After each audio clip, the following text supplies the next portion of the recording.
आते हुए बहुत खुशी हो रही है कि जिसका हमें लंबे समय से इंतजार था, हमारे माननीय मुख्य अतिथि हमारे बीच पहुंच चुके हैं। और कार्यक्रम के मुख्य अतिथि माननीय शिक्षा मंत्री बिहार सरकार श्री विजय कुमार चौधरी जी का जोरदार तालियों से स्वागत किया जाए। और मैं निवेदन करूंगी न्यूज 18 बिहार झारखंड के एडिटर ब्रजमोहन सिंह जी और regional head sales Harshvardhan Dwivedi ji, आप मंच पर आएं और हमारे माननीय अतिथि का स्वागत और अभिनंदन करें। जोरदार तालियों के साथ स्वागत कीजिए माननीय शिक्षा मंत्री श्री विजय कुमार चौधरी जी का। अब news 18 Bihar Jharkhand education conclave में अब वक्त हो गया है बिहार सरकार की शिक्षा नीति और उत्तम व्यवस्था की दिशा में किए जा रहे प्रयासों के बारे में चर्चा का। इसके लिए मैं न्यूज 18 बिहार के एडिटर ब्रजमोहन सिंह से आग्रह करूंगी कि आप मुख्य अतिथि माननीय शिक्षा मंत्री बिहार सरकार श्री विजय कुमार चौधरी जी के साथ सार्थक चिंतन करें। Brajmohan sir, over to you. सबसे पहले श्री विजय चौधरी जी का स्वागत करता हूं न्यूज 18 बिहार झारखंड के इस कार्यक्रम में। बहुत ही व्यस्त समय में से समय निकाल के आए, क्योंकि लगातार जो चुनौतियां हैं देश में और राज्य में उसको फेस करने की जिम्मेदारी रहती है। तो आप आए, इसके लिए बहुत बहुत शुक्रिया। आइए हम चर्चा को शुरू करते हैं। सबसे पहले, बिहार का एक गौरवमयी इतिहास रहा है, इसमें कोई शक नहीं है। हम लोग सिरमौर रहे हैं शिक्षा के क्षेत्र में। तो हम शुरुआत करते हैं पिछले 15 साल की जो विकास यात्रा रही है नीतीश कुमार गवर्नमेंट की, उसके आप साक्षी रहें, आप साथ साथ चलते रहें नीतीश कुमार जी के साथ में। एक सबसे बड़ी जो उपलब्धि रही है कि शिक्षा का एक माहौल बना है बिहार में। गांव-गांव में शिक्षा की जो अलख है वो नीतीश कुमार ने पहुंचाई है।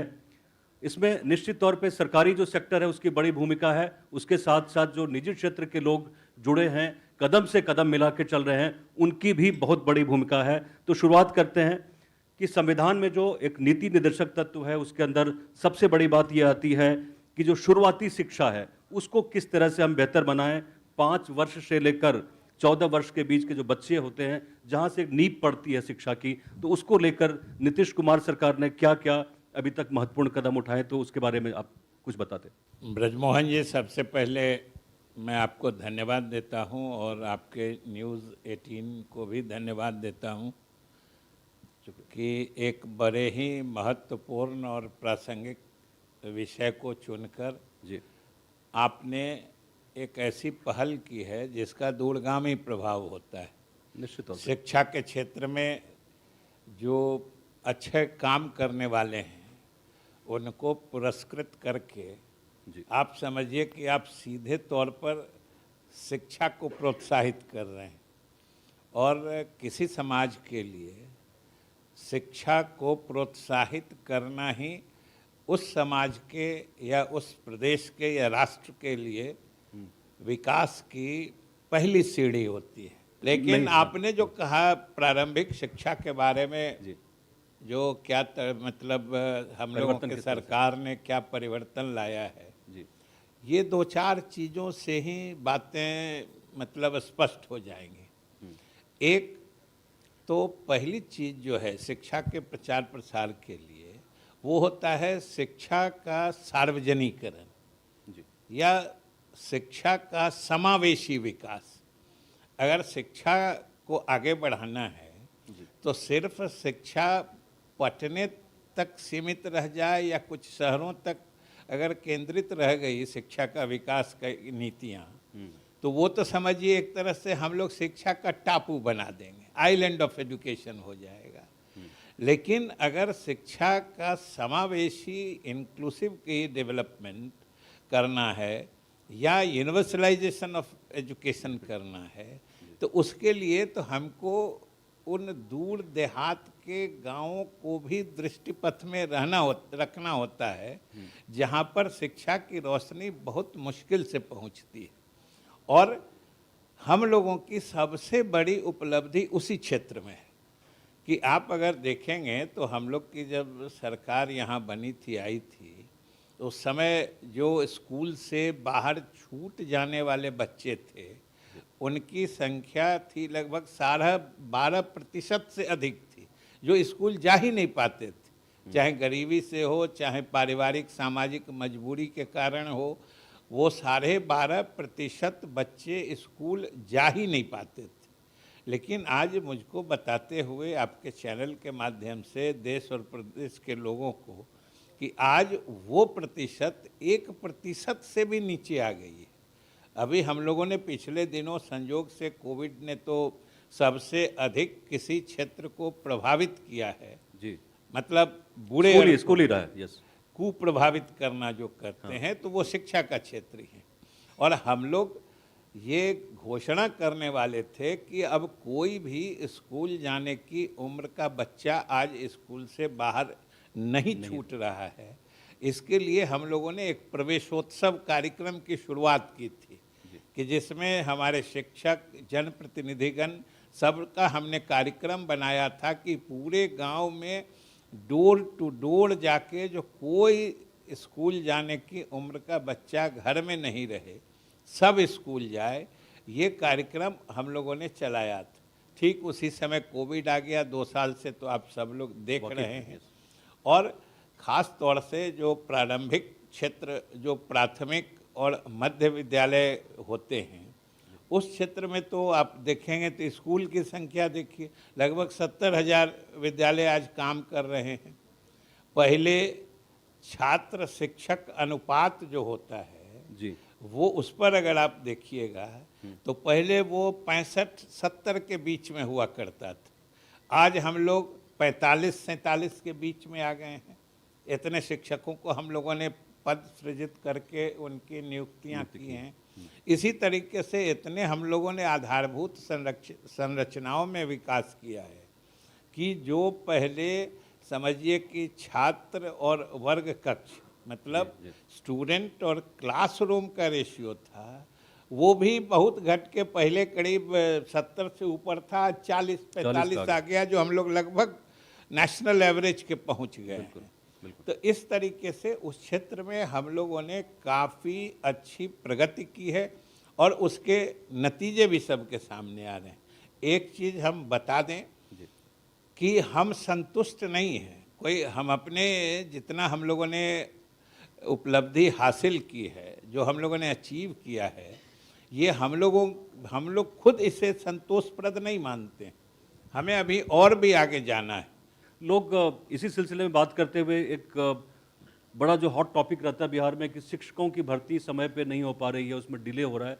तो बिहार के लोग ये जानना चाहेंगे, और खास करके जो शिक्षक वर्ग के लोग हैं, उनके लिए आप बताइए कि आपकी सरकार अभी क्या कर रही है। ये बड़ा प्रासंगिक मुद्दा आपने छेड़ा है जी, हम लोग खुद सरकार की तरफ से समय समय पर जो शिक्षक के योग्य अभ्यर्थी हैं उनके लिए और अभिभावकों के लिए भी बताते रहे हैं कि चाहे प्रारंभिक शिक्षा यानी 1 to 8 की हो या फिर माध्यमिक या उच्च माध्यमिक 8 से लेके 11 तक की हो, 12 तक की हो, हम लोग शिक्षकों की नियुक्ति का अभियान चला रहे हैं। और अभी तक पिछले ही महीने हमने 42,000 शिक्षकों की नियुक्ति की है और अभी अगले फेज में हम लोग लगभग 1.25 लाख शिक्षकों की नियुक्ति करने वाले हैं। और जो अभी हम RK सिंह जी को बहुत धन्यवाद देना चाहते हैं कि उन्होंने सरकार के कई सफल और प्रभावकारी नीतियों की चर्चा की है।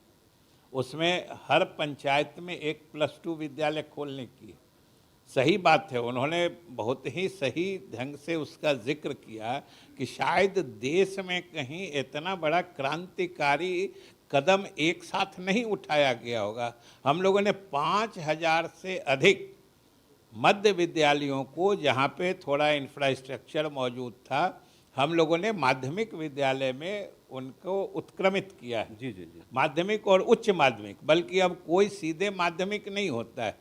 हम लोग जो माध्यमिक है उसको उच्च माध्यमिक यानी +2। और अभी पिछले महीने 17 तारीख को हम 30,000 शिक्षकों की नियुक्ति करने वाले थे।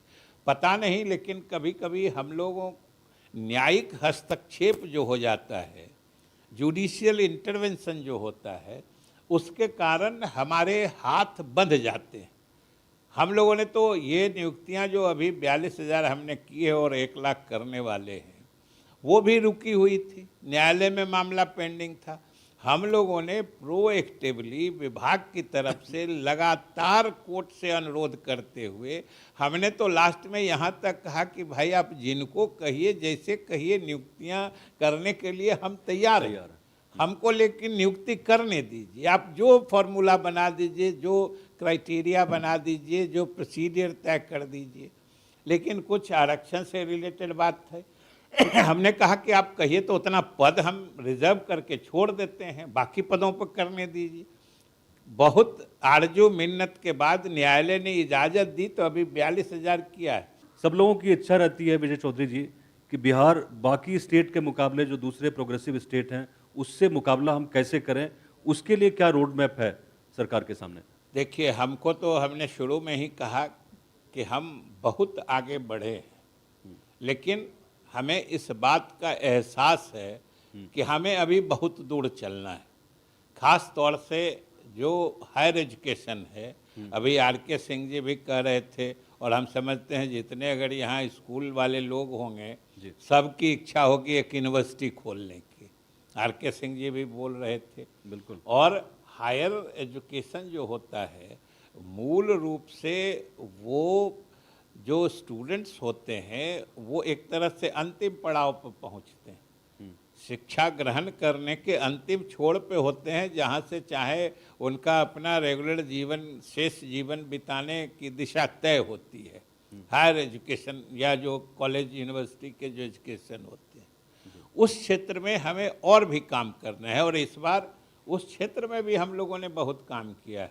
बाकी जो डिस्टेंस एजुकेशन है, हमारा जो नालंदा ओपन यूनिवर्सिटी है, उसके माध्यम से हम लोग 250 से अधिक ब्लॉक्स में यानी प्रखंडों में भी एजुकेशन सेंटर्स खोल रहे हैं और बाकी धीरे धीरे सभी प्रखंडों को भी इससे आच्छादित करने की योजना है।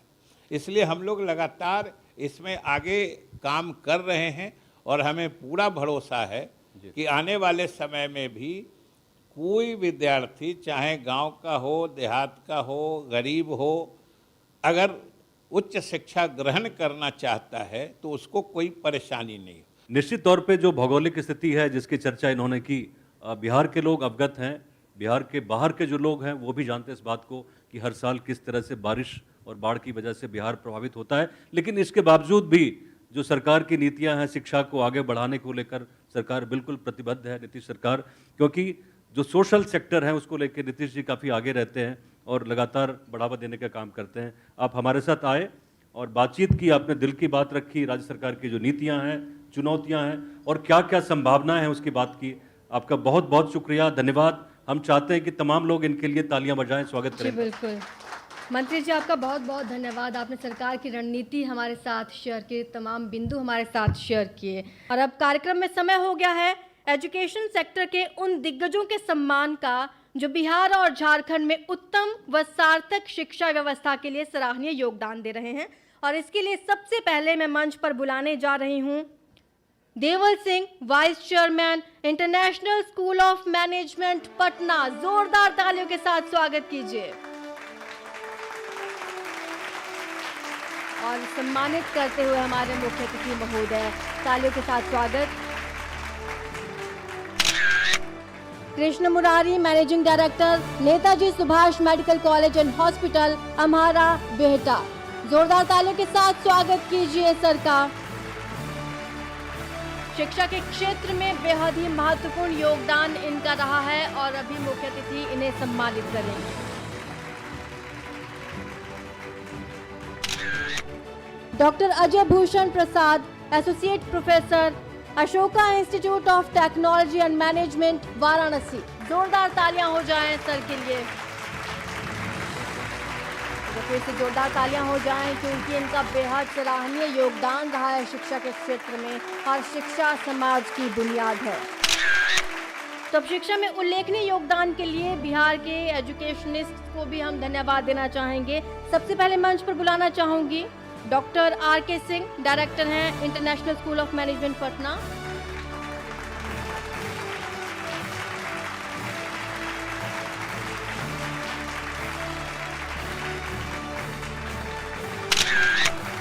गोविंद नारायण सिंह जी कृपया मंच पर आए और अपना सम्मान ग्रहण करें। जोरदार तालियां हो जाएं गोविंद नारायण सिंह जी के लिए।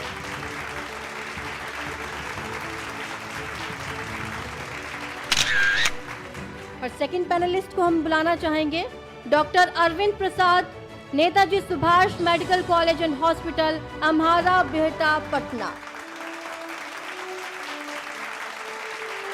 एज अ पैनलिस्ट इनका बेहद महत्वपूर्ण योगदान रहा हमारे इस कार्यक्रम में। अब मैं मंच पर बुलाना चाहूंगी Vipin Kumar Singh, founder and managing director, goal educational service private limited, Patna, Bihar. जोरदार तालियां हो जाएं मिस्टर विपिन कुमार सिंह जी के लिए। इनका भी बेहद महत्वपूर्ण योगदान है कि किस तरह से शिक्षा व्यवस्था को और सुचारू रूप से चलाया जाए। मैं आग्रह करूंगी ब्रजमोहन जी और हर्षवर्धन द्विवेदी जी से आप चीफ गेस्ट को मोमेंटो भेंट करें। जोरदार तालियां हो जाएं हमारे माननीय मुख्य अतिथि महोदय के लिए। बेहद ही खूबसूरती से माननीय मुख्य अतिथि ने हमारे साथ शिक्षा व्यवस्था के बारे में तमाम मुद्दे शेयर किए। तो बहुत बहुत शुक्रिया और हम सब आप सभी सहयोगियों का हृदय से आभार प्रकट करते हैं। आप सभी उपलब्धियों के आसमान को छुएं और बिहार और झारखंड के गौरव को इसी तरह से बढ़ाते रहें।